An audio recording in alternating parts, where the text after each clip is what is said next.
is yung mga heartaches ko, yun, dadala ko sa kanta. Sen. My experience, yeah, that too. I've had a lot of. I didn't realize I've never cried so much in my life. But the journey. It's Kawahan ba to? Oh, we tried this. I guess I don't know, just being here. Talaga being in a reality show. Never been in one before, so it's my first experience ever. Boy. Ako naman po, super tagal na po sila. Ako yung bagong dumating lang. Last 3 weeks lang po ako. Talaga? Honorary scholar po kasi ako ito. So yun, it's my first time to be here. Tapos, first time to mingle with them. And they have their own uniqueness talaga. And first time, maturuan ng mga mentors with their mga wisdoms. Ang ganda talaga. Galing, no? Zel. Ako po, first time ko naman na magkaroon ng kasama sa bahay na iba-iba yung personalities. Talaga? Kasi nasanay po ako na kasama ko mga cousins ko sa bahay kahit na nag-aaral ako. So, ayun. Magandang experience kasi parang mas parang, yun nga, nag-grow ako tapos lumawak mas, yun, ganun. Chris. Ako po, first time ko mag-focus sa buong buhay ko. Kasi, sa labas kasi super happy-go-lucky lang ako. So, parang wala lang kang choice no? Pagpasok ko dito, parang ngayon ko lang naintindihan na importante mag-focus. Kasi, hindi lang parang, ano ba to? Basta importante mag-focus. Kung hindi mo magkagawa lahat ng gusto mo. Kaya pag tataka ako sa labas, ito lang nangyayari sa akin. Yung pala, walang focus. So, yun. Tapos ako naman, Yep. yung first time ko siguro is mawalay sa family ko. Kasi I'm really used to being with them na hindi mo kailangan, you don't have to lift a finger and everything is provided to you. Kaso dito natuto talaga akong maging independent and nagkaroon ako ng disiplina dahil sa academy na ito. Me, the same thing. To be away from my family. And also to cook. Yes! Okay. I experimented everything I learned from my mom here. So it's really my first time. So meron ka palang natutunan from your mom na pagluluto? Ako naman, first time ko makamit ng iba't ibang tao, very special people, like the Letterman, yung lahat sila, Kuya Gary, share their insights on what really this career, yung pinasukan namin, yung singing. So, yun po. First time na nag-share sila sa amin. Lahat ng mga celebrity na pumasok dito. And meet namin sila. Ako din, parehas. First time kong makakita ng artista dito, pagsali ko dito. First time kong makasalamuhan ng iba't ibang tao. Saka, ano pa ba? First time kong maging OA dito. Okay. Okay lang yun. Ano pa ba? OA, as in Yun po. program. Saka, ano? O may ibang meaning yun sa'yo. Ayun na. Sarap. Miss Casey, how is it to have your first full-length movie? And how was it nung unang salta mo dito to start your career here and leave everything behind?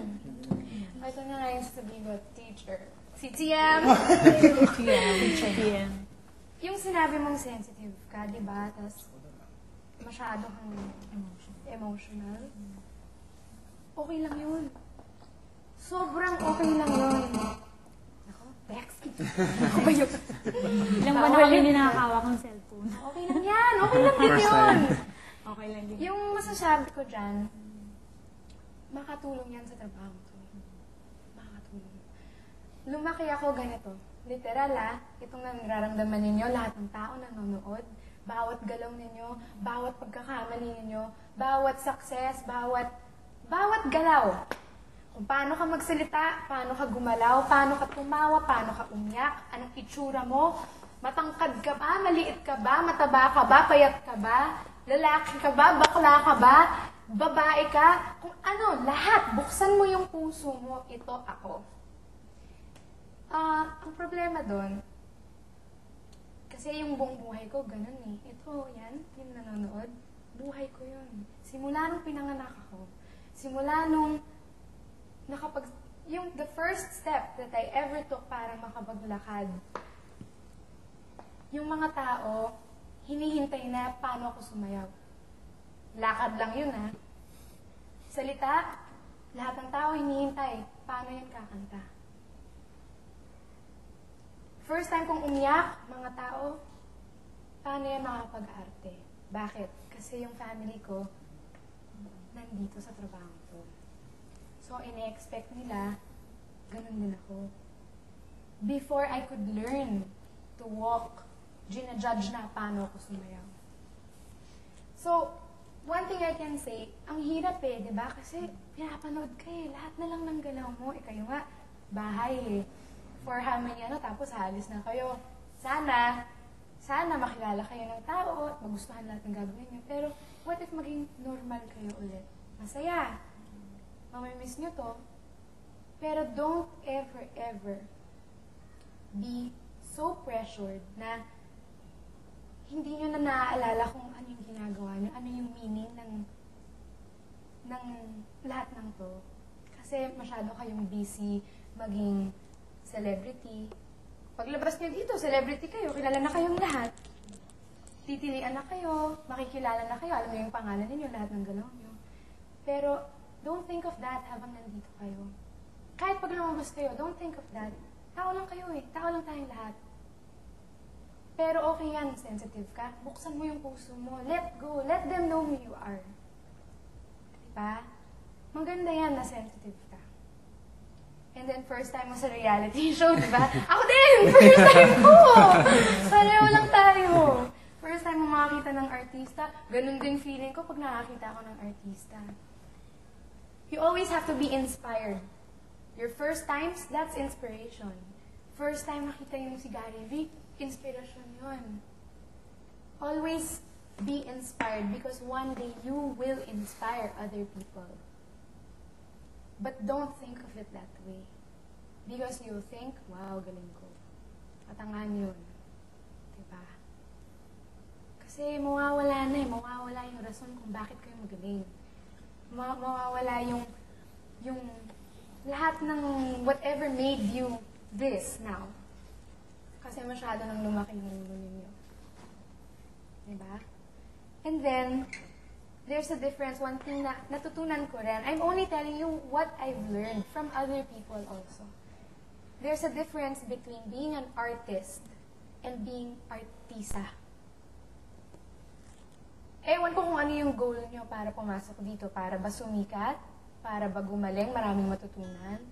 Para ba stepping stone, maging professional?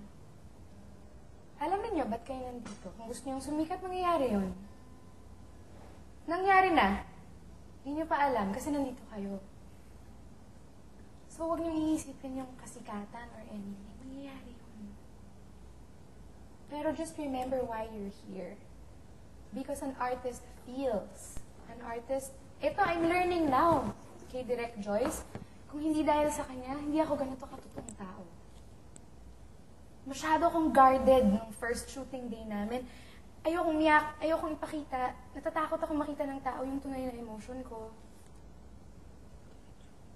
Sobrang ayokong pakialaman ako ng tao. But you have to learn as artists, you're showing people ano ba ang meaning ng pagiging tao.